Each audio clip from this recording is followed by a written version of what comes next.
everyone. Welcome to all in the series of real analysis.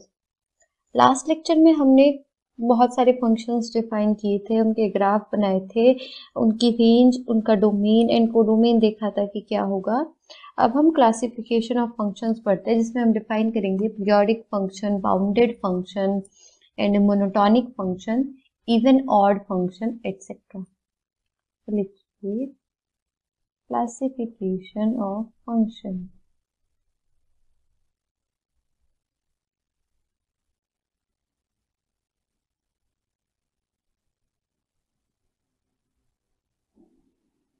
First लिखिए periodic function.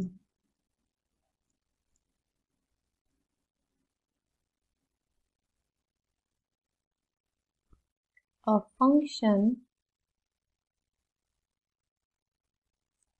y equals to fx is said to be periodic if there exists L belongs to R minus 0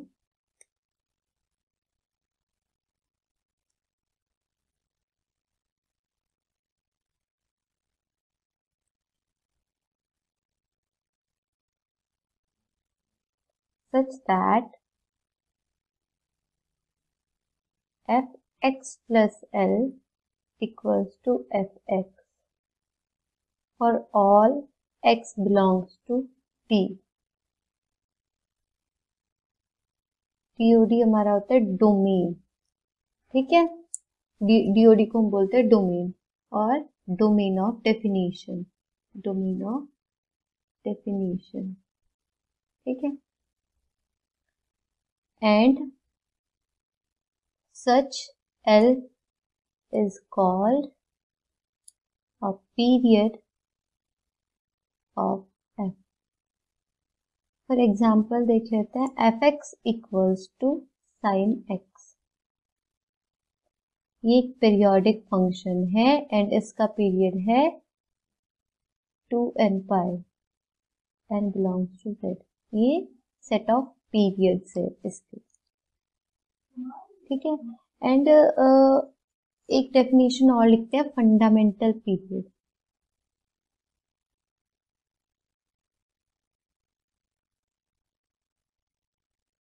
fundamental period क्या होता है? The smallest period L belongs to R positive for a periodic function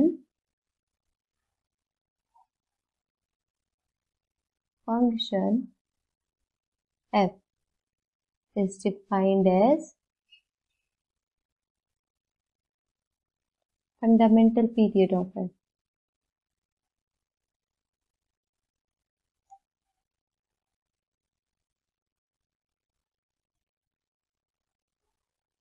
ठीक है। So sine x का fundamental period क्या होगा? 2 पाई, ठीक है, ठीक है। एक एग्जांपल और देखते हैं।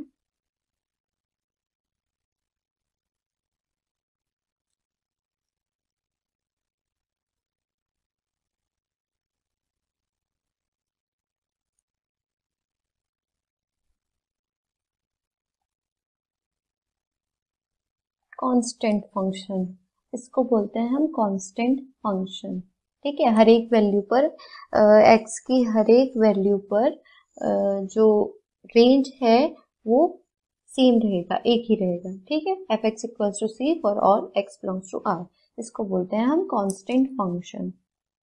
Then for any alpha belongs to r, fx plus alpha equals to fx equals to c for all x belongs to R. So the set of periods of f is R, the set of real number, but the fundamental period does not exist.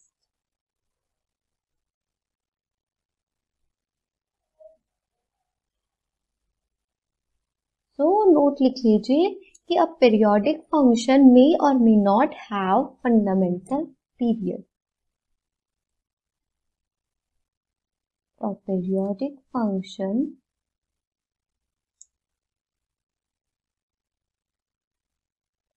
may or may not have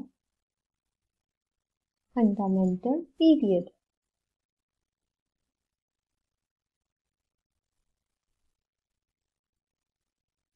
ठीक है,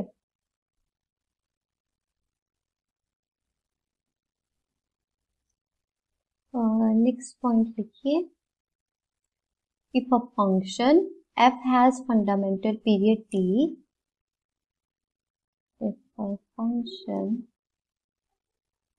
f has a fundamental period t,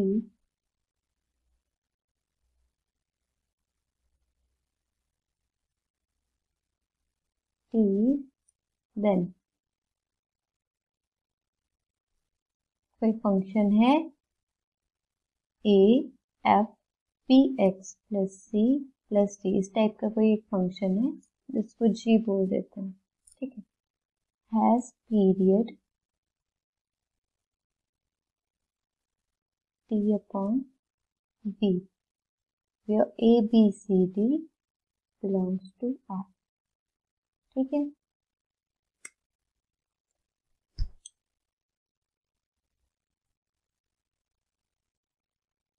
इसका example देख लेते हैं, जैसे sign 4x plus 2 है and साथ में यहाँ हम कर देते हैं 2 प्लस 3, तो हमें साइन x का फंडामेंटल पीरियड पता है क्या होता है 2 पाई, तो इस फंक्शन का पीरियड क्या होगा t यानी 2 पाई, फंडामेंटल पीरियड क्या है साइन x का 2 पाई अपॉन b यानी 4, ठीक है, तो इसका पीरियड क्या हो जाएगा 2 पाई बाय 4, ठीक है।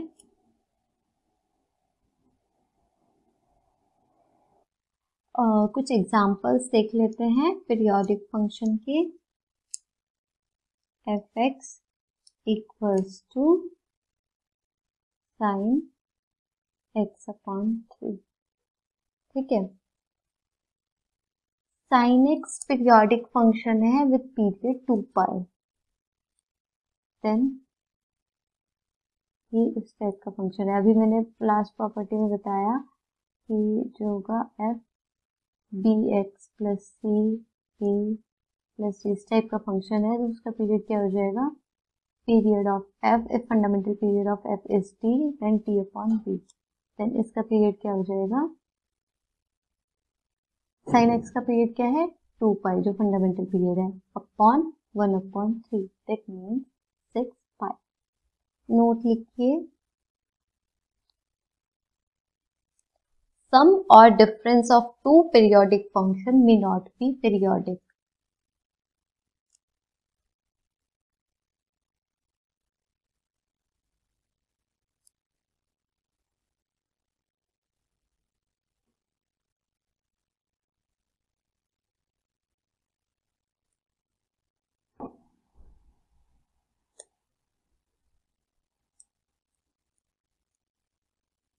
पीरियोडिक हो भी सकते हैं, बट पॉसिबिलिटी ये भी है कि पीरियोडिक नहीं भी हो सकते।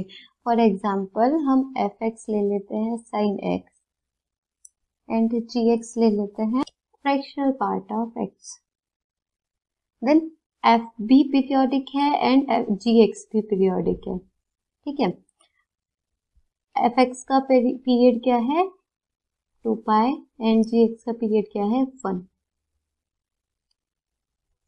ठीक है, but f x plus minus g x अगर हम करें क्या आ जाएगा sine x plus minus fractional part of x, ये पीरियोडिक नहीं होगा,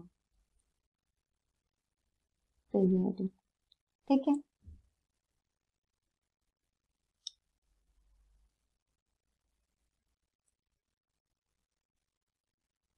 सेकेंड लिखिए, sum of two non periodic function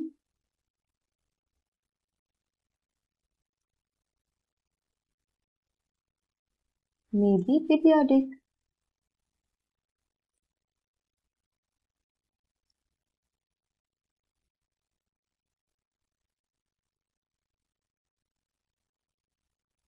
ठीक है, फॉर एग्जाम्पल एफ एक्स ले लेते हैं X square and ji X ले लेते हैं minus X square for all x belongs to R. Then fx equals to x square which is non-periodic and gx equals to minus x square which is also non-periodic. But f plus g अगर हम करें तो क्या आएगा, fx plus gx equals to 0 आ जाएगा, x square minus x square. ठीक है, which is a constant function. and अभी हमने पढ़ा कि जो constant function होता है वो periodic function होता है. ठीक है, so sum of two non-periodic function may not be periodic. Next लिखिए, if f and g are two function defined on R such that g is दोबारा लिख देते हैं इसको. So, if f and g are two functions defined on R such that g is periodic, then composition function f of g is periodic on R. ठीक है, reason देख लेते हैं क्या है. सिंस g is periodic, ठीक है, g periodic है, so there exists alpha belongs to R such that g of x plus alpha equals to gx for all x belongs to 2. f कुछ भी हो, मतलब वो पीरियोडिक हो चाहे ना हो, ठीक है, पर g पीरियोडिक होना चाहिए. तो f operation g x plus alpha क्या होगा, f of g x plus alpha equals to f of gx.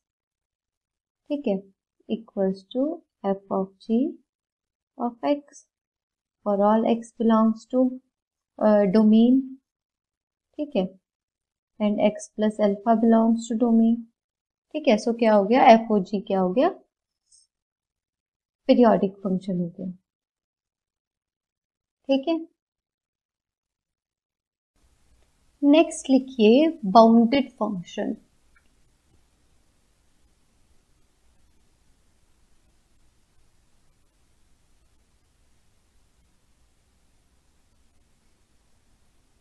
Let S is a subset of R and f is a function from S to R. ठीक है, your function, then f is bounded if and only if f(s) is bounded in R. That is, if there exists alpha beta belongs to R such that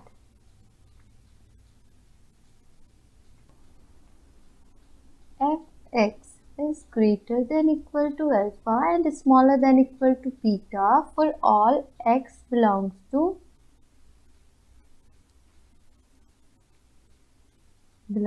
R.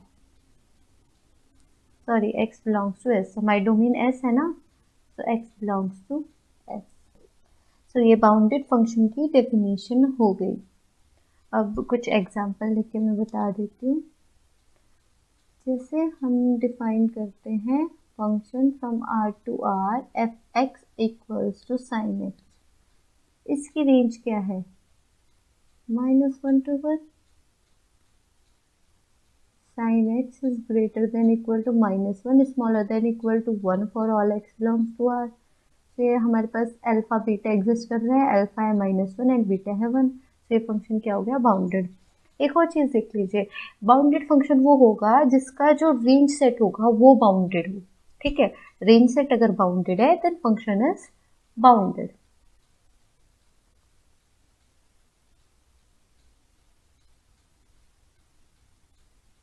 एक unbounded function का भी मैं example दे देती हूँ.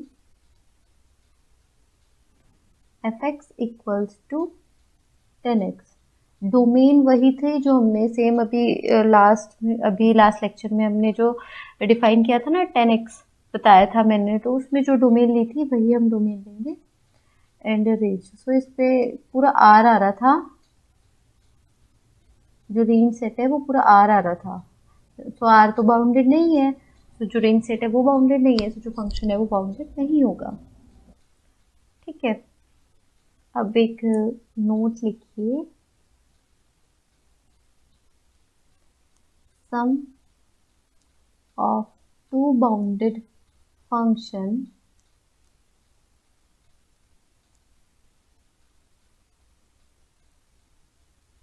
is bounded.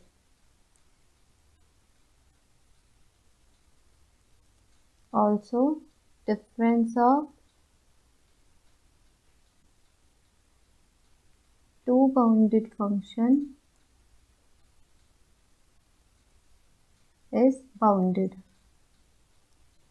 and composition of two bounded function is also bounded. ठीक है, but inverse of bounded function cannot be bounded. For example,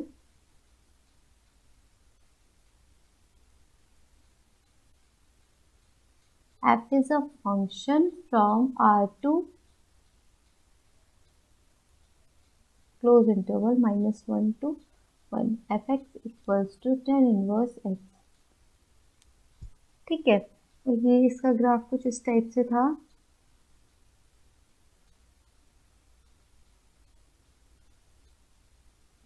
domain होगी π/2 to -π/2 to π/2. तो ये क्या होगा? -π/2 एंड ये क्या होगा? π/2. ठीक है, अब देखिए जो fx है वो एक बाउंडेड फंक्शन है. बाउंडेड फंक्शन है बिकॉज इसका जो रेंज सेट है वो है -π/2 टू π/2 एंड ये बाउंडेड है. That means tan inverse x is greater than equal to -π/2 and smaller than equal to π/2 for all x belongs to R. ठीक है, बट अब देखिए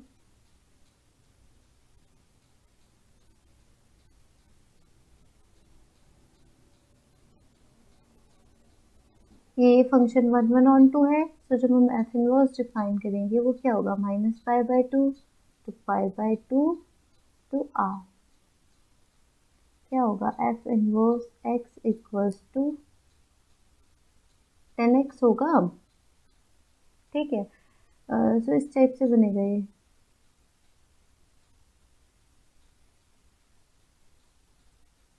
ठीक है, -π/2 to π/2. अब देखिए ये फंक्शन बाउंडेड नहीं है, इसका रेंज सेट क्या है? -∞ to ∞. ठीक है, यानी पूरा R, जो कि बाउंडेड नहीं है. ऐसा कोई भी रियल नंबर एग्जिस्ट नहीं कर रहा है, अल्फा बीटा एग्जिस्ट नहीं करता है such that f inverse x is greater than equal to alpha and smaller than equal to beta. तो ये जो फंक्शन है ये बाउंडेड नहीं है. ठीक है, सो inverse of a bounded function may not be bounded. Bounded हो भी सकता है, ऐसे बहुत सारे एग्जांपल मिल जाएंगे जिनका जो इनवर्स फंक्शन मतलब जो फंक्शन बाउंडेड है उनका इनवर्स फंक्शन बाउंडेड हो रहा है.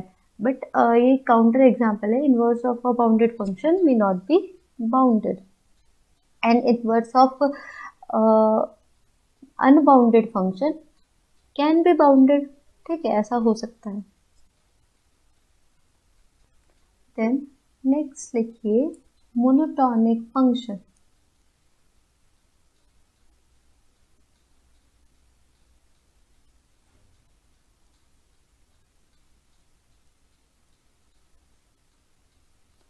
तो मोनोटॉनिक फंक्शन देखते क्या होता है। Let S subset of R and R is a function from S to R. Then first लिखिए f is said to be monotonically increasing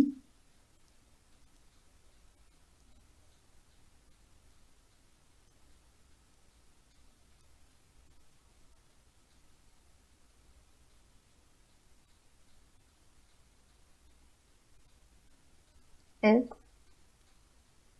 for x1 is smaller than x2, fx1 should also smaller than fx2. ठीक है, smaller than or equal to for all x1 x2 belongs to S. And इसमें एक point करके लिख लीजिए if fx1 मतलब ये देखिए for x1 is smaller then x2, अगर fx1 smaller than strictly smaller than हो जाता है fx2 then f is strictly increasing.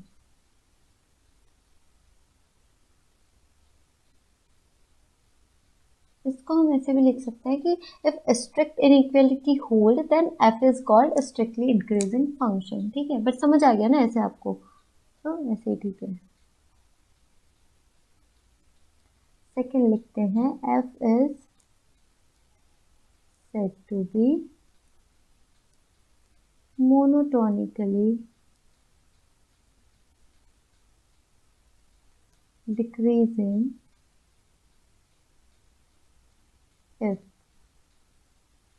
for x1 is smaller than x2,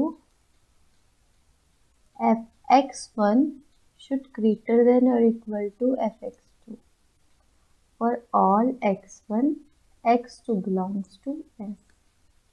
ठीक है, एंड इसमें सेम ऐसे ही होगा, इसमें हम लिख देते हैं इफ स्ट्रिक्ट इनइक्वालिटी होल्ड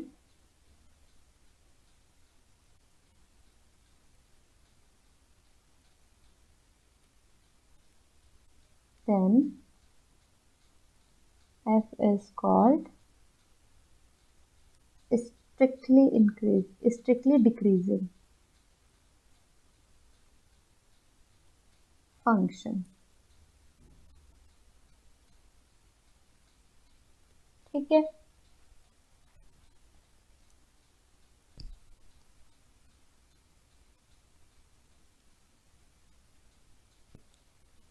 अब कुछ नोट्स लिखिए। फर्स्ट लिखिए इफ f इज, हम मोनोटोनिकली इंक्रीजिंग को ऐसे लिख देते हैं एंड मोनोटोनिकली डिक्रीजिंग को ऐसे। ठीक है, if f is monotonically increasing function then minus f is monotonically decreasing, and if f is decreasing function then minus f is increasing function। और सेकेंड लिखिए if f1 from x1 to x2 is monotonic on x1 and f2 is a function from x2 to x3 is also monotonic on x2, then composition function x1 to x3 is monotonic on x1।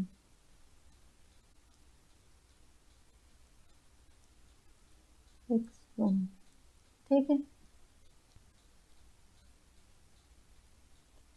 और लिखिए sum of two monotonically increasing और decreasing,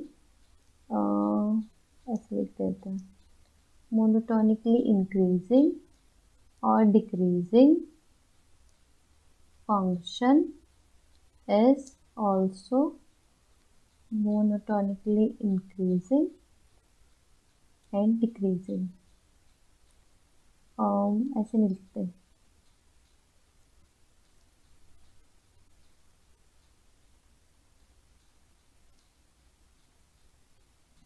ठीक है, is also monotonically increasing, and अगर monotonically decreasing हो गए दो function तो उनका सम भी मोनोटोनिकली डिक्रीजिंग होगा, ठीक है।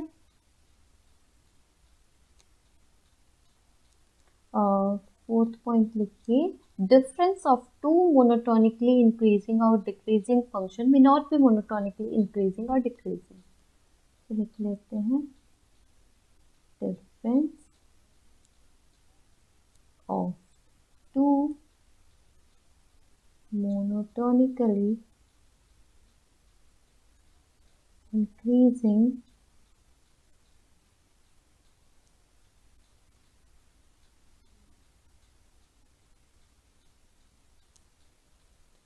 function may not be monotonically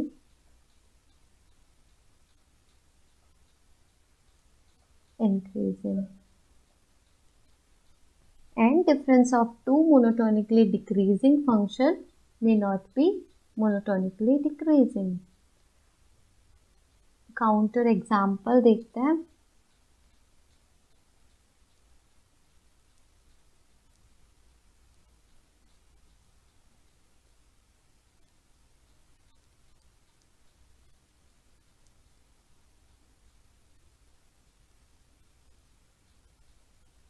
F x क्या है, sine x, m g x क्या है, x, for all x belongs to 0 to π/2, ठीक है। अब देखिए डोमेन क्या है इस फंक्शन की, 0 to π/2, तो इस डोमेन में साइन एक्स इंक्रीज कर रहा है, 0 पर 0 वैल्यू होगी एंड π/2 पर 1 वैल्यू होगी, तो ये ग्राफ ऐसे जा रहा है इसका, तो इंक्रीज कर रहा है 0 to π/2 में, एंड ये फंक्शन है आइडेंटिटी फंक्शन, ये तो इंक्रीजिंग है ही, और सब पूरे डोमेन में इंक्रीजिंग है, ये पूरे आर में, तो उसको आर का कोई भी सबसेट लेंगे उसमें भी इंक्रीजिंग ही होगा। बट जब हम इसका डिफरेंस लेंगे f h which is defined from 0 to π/2 to R, and h x equals to f x minus g x, then f x क्या है, sine x, and ji x क्या है, एक्स। ये जो फंक्शन होगा ये इंक्रीजिंग फंक्शन नहीं होगा, क्योंकि देखिए 0 पर क्या वैल्यू होगी इसकी, sine 0 0 minus 0 equal to 0, and h 1 पर एच π/2 पर क्या होगा, देखिए साइन π/2 माइनस 0 माइनस π/2 सॉरी, अब देखिए साइन π/2 की वैल्यू 1 होती है और माइनस π/2 की वैल्यू 1 पॉइंट समथिंग होगी, क्योंकि पाई की वैल्यू क्या होती है, अप्रॉक्स 3.14 हम ही लेके चलते हैं, सो जब हम उसको डिवाइड बाय 2 करेंगे तो 1 पॉइंट समथिंग आएगा विच is greater then 1 point something हम ऐसे कर देते हैं, तो h π/2 क्या आ गया, smaller than 1 minus 1 point something है, सो ये स्मॉलर देन 0 होगा, तो h π/2 क्या हो जाएगा, स्मॉलर देन 0, ठीक है। π/2 is greater than 0 but h π/2 is smaller than h0, ठीक है। सो ये फंक्शन हमारा इंक्रीजिंग नहीं है, सो हमें काउंटर एग्जांपल मिल गया कि difference of two increasing function may not be increasing. ऐसे हमें कोई एग्जांपल ऐसा आप ढूंढ सकते हो जो दो फंक्शन डिक्रीजिंग हो एंड उनके जो डिफरेंस होगा वो डिक्रीजिंग ना आ रहा हो, ठीक है।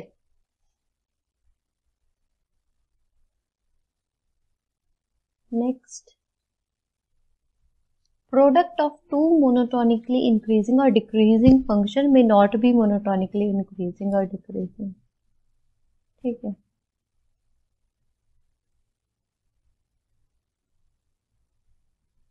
monotonically increasing or decreasing function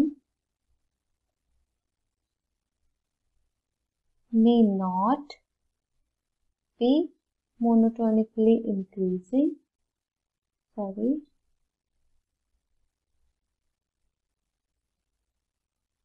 ठीक है. So product of two monotonically increasing function may not be monotonically increasing, and product of two monotonically decreasing function may not be monotonically decreasing. ठीक है. काउंटर एग्जाम्पल क्या होंगे देखते हैं. f is a function from R to R which is defined by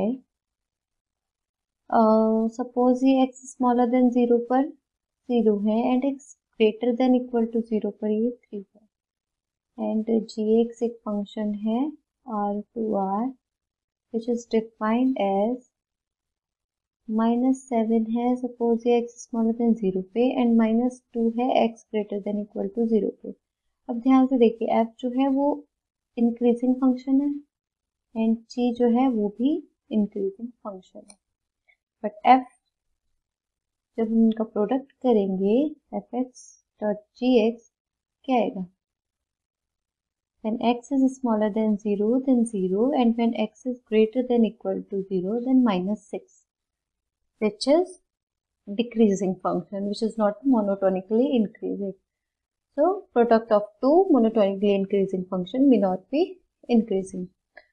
तो ऐसे ही इसको हम डिक्रीजिंग के लिए एग्जाम्पल यही सेम बना लेते हैं, यहाँ पे माइनस कर देते हैं. ठीक है. और यहाँ पर 7 का जो साइन है वो पॉजिटिव कर देते हैं. ठीक है.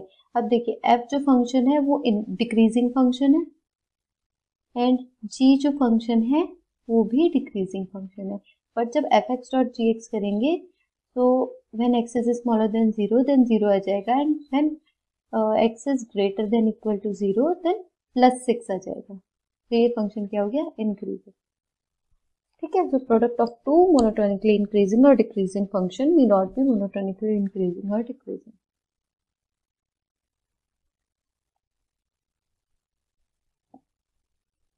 मोनोटोनिकली इंक्रीजिंग और डिक्रीजिंग के एक दो एग्जांपल देख लेते हैं जो वेल नोन एग्जांपल्स हैं.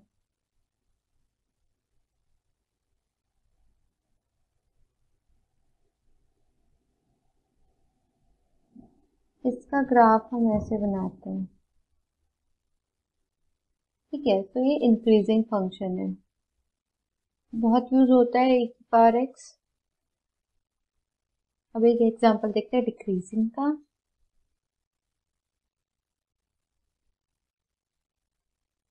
fx equals to -x for all x belongs to r. इसका ग्राफ कैसे बनेगा, ऐसे. ठीक है. तो ये डिक्रीजिंग फंक्शन है. That means if x is greater than y then fx is smaller than fy.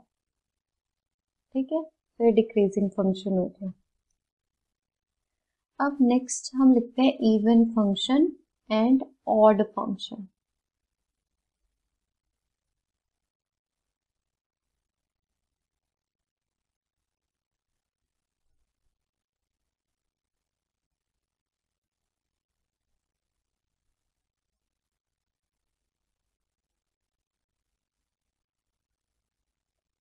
तो लिखिए a function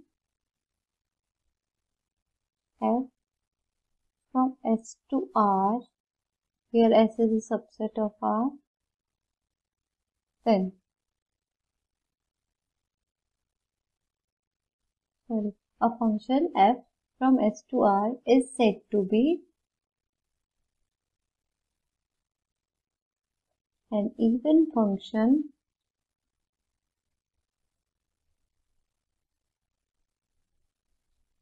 if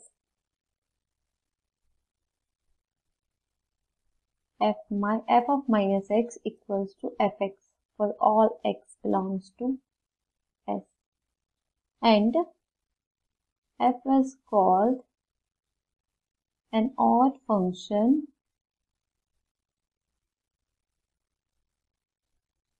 if f of minus x equals to minus fx for all x belongs to f.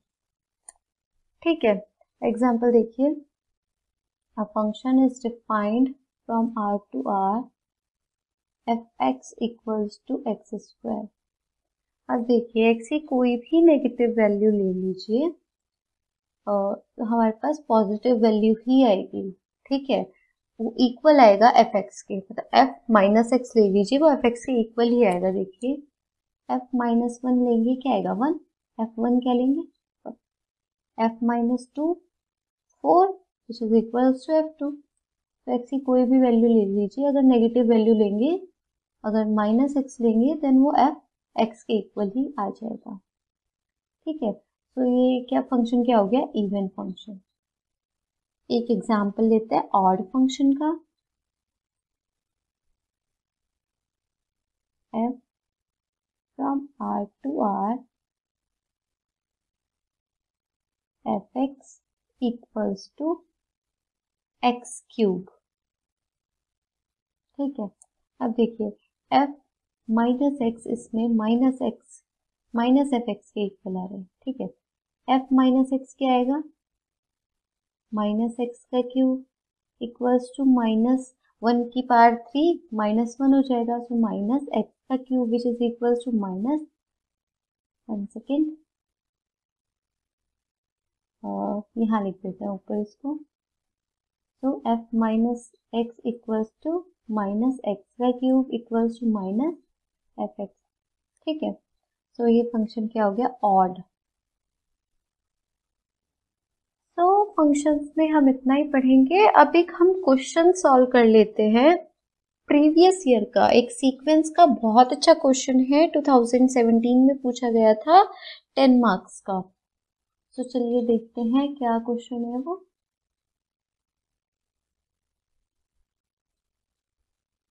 To 2017 में पूछा गया था 10 marks के लिए, ठीक है।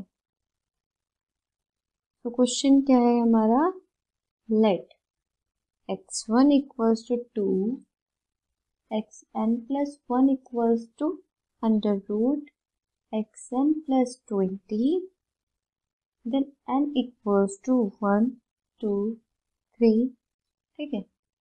Show that the sequence xn is convergent, ठीक है। मुझे तो बहुत अच्छा क्वेश्चन लगा है, आप भी पहले इसको एक बार खुद ट्राई करना, ये हो पाता है क्या, वीडियो पॉज करके एक बार खुद से देखना हो पाता है आपसे कि नहीं। देन मैं तो सॉल्व करवा ही रही हूँ। तो देखिए x1 क्या है 2, x2 क्या है अंडर रूट x1 प्लस 20, यानी अंडर रूट 2 प्लस 20, x3 क्या है x2 प्लस 20, यानी x1 plus 20 plus 20, okay. x4 क्या हो जाएगा ऐसे ही,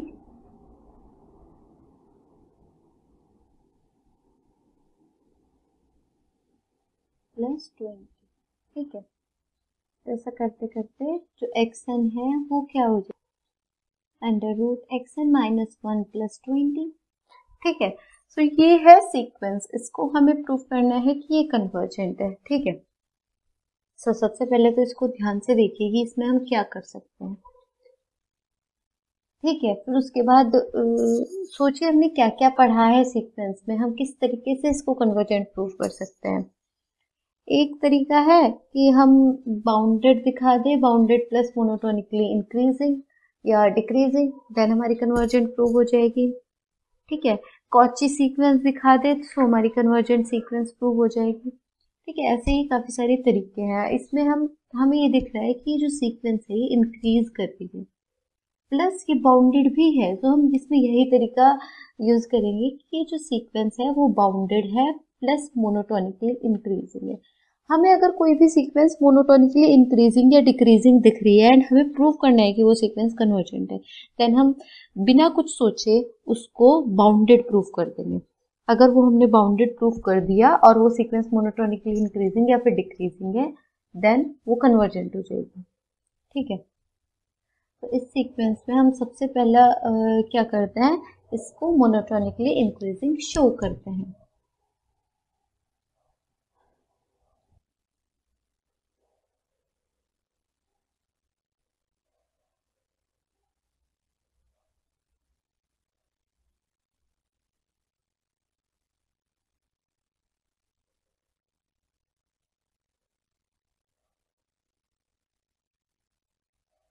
देखिए यहाँ से स्टार्ट करते हैं, हम मैथमेटिकली इंडक्शन से करेंगे हम इसको इंक्रीजिंग शो। x1 क्या है 2, x2 क्या है अंडर रूट 2 प्लस 20, ठीक है, which is equal to under root 22 which is greater than 2। ठीक है, 2 से तो बड़ा ही होगा ना ये, 4 से 16 होता है, सो अंडर रूट 16 क्या होता है हमारा 4, एंड ये तो 16 से बड़ा है, सो इसका अंडर रूट भी कुछ 2 से बड़ा ही होगा, 4 से बड़ा होगा, सो 2 से भी बड़ा होगा। This implies that x1 is smaller than x2। ठीक है, and let xn is also smaller than xn plus 1। then we have to show that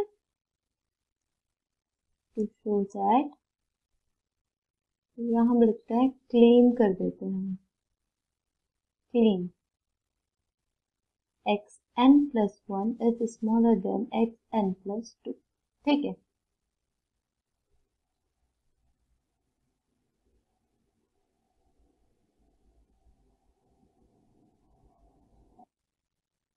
तो नाउ हमारे पास क्या है, xn is smaller than xn plus 1, so under root xn is also smaller than xn plus 1। Sorry, पहले plus 20 कर देते हैं। If xn is smaller than xn plus 1 then दो both side हम कुछ भी ऐड करेंगे, सो इनइक्वालिटी सेम ही रहेगी, तो हम 20 ऐड कर देते हैं दोनों साइड, xn plus 1 plus 20। ठीक है, एंड इसमें हम अंडर रूट लगा देंगे तो भी इनइक्वालिटी सेम ही रहेगी। ठीक है, 20 एक पॉजिटिव नंबर था, तो हमने एक्सन में कोई पॉजिटिव नंबर ऐड किया, एंड अब हमने राइट हैंड साइड भी हमने कोई पॉजिटिव नंबर ऐड किया, सो इनइक्वालिटी सेम रहेगी हमारी। एंड अब हमने अंडर रूट लगा दिया तो भी इनइक्वालिटी पे कोई फर्क नहीं पड़ेगा। अब देखिए एक्सन प्लस 20 क्या था, एक्सन प्लस 1 की वैल्यू है, एंड एक्सन प्लस 1 प्लस 20 का होल अंडर रूट, ये किसकी वैल्यू है, एक्सन प्लस 2 की। तो जो हमें प्रूव कर, हो क्या प्रूफ, जो xn है वो छोटा हो गया xn प्लस 1 से for all n belongs to n। ठीक है, तो ये जो सीक्वेंस है xn वो मोनोटोनिकली इंक्रीजिंग हो गई, therefore sequence xn is monotonically increasing. ठीक है, अब अगर हम इसको बाउंडेड प्रूव कर दें तो ये जो सीक्वेंस है वो कन्वर्जेंट हो जाएगी। ठीक है, हमें पता है इंक्रीजिंग सीक्वेंस जो होती है वो बाउंडेड बिलो तो होती है, हमें इसे बाउंडेड अबव शो करना है, तो देखिए कैसे शो करते हैं। अब ध्यान से देखिए, हमें एक्स एन क्या दिया हुआ है, under root x n minus 1 plus 20। अब यहाँ पर लिमिट लगा दीजिए both side,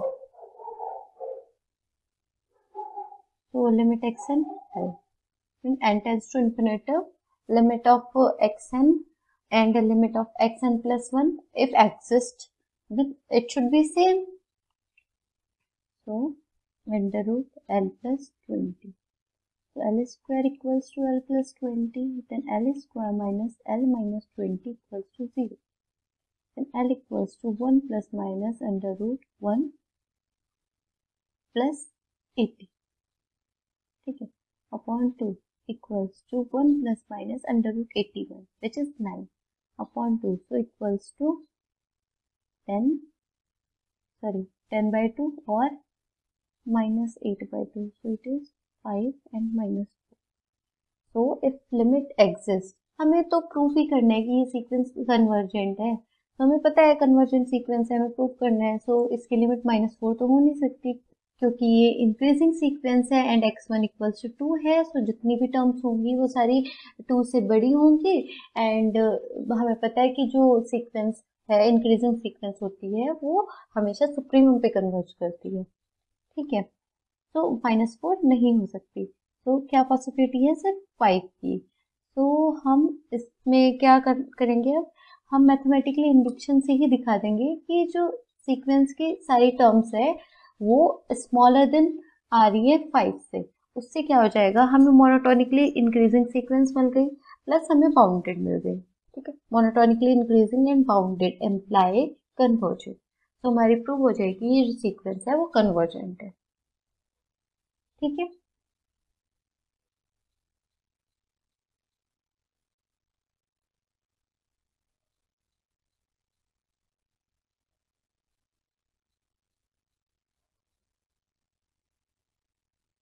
So now x1 equals to 2 which is smaller than 5, ठीक है। अब now let xn equals to under root xn minus 1 plus 20 is smaller than 5, ये हमने मान लिया। Now we have to show that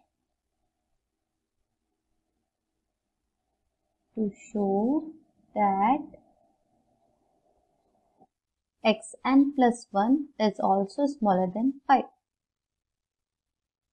ठीक है। सो हम इसको प्रूव करते हैं कि xn plus 1 ही छोटा है 5 से। अब देखिए हमारे पास क्या है, xn is smaller than 5, then xn plus 20 क्या हो जाएगा,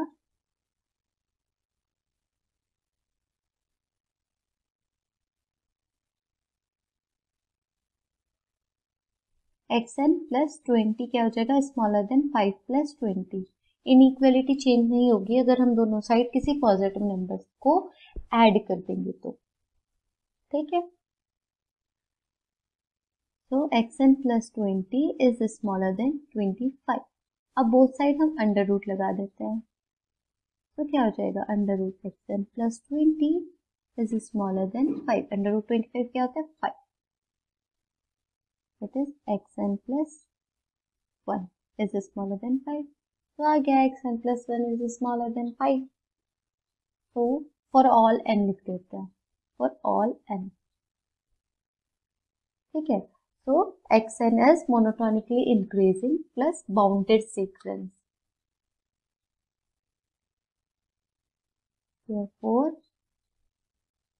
xn is monotonically increasing and bounded sequence,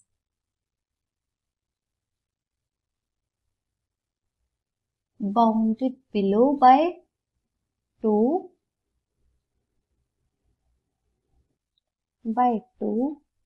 and bounded above by 5,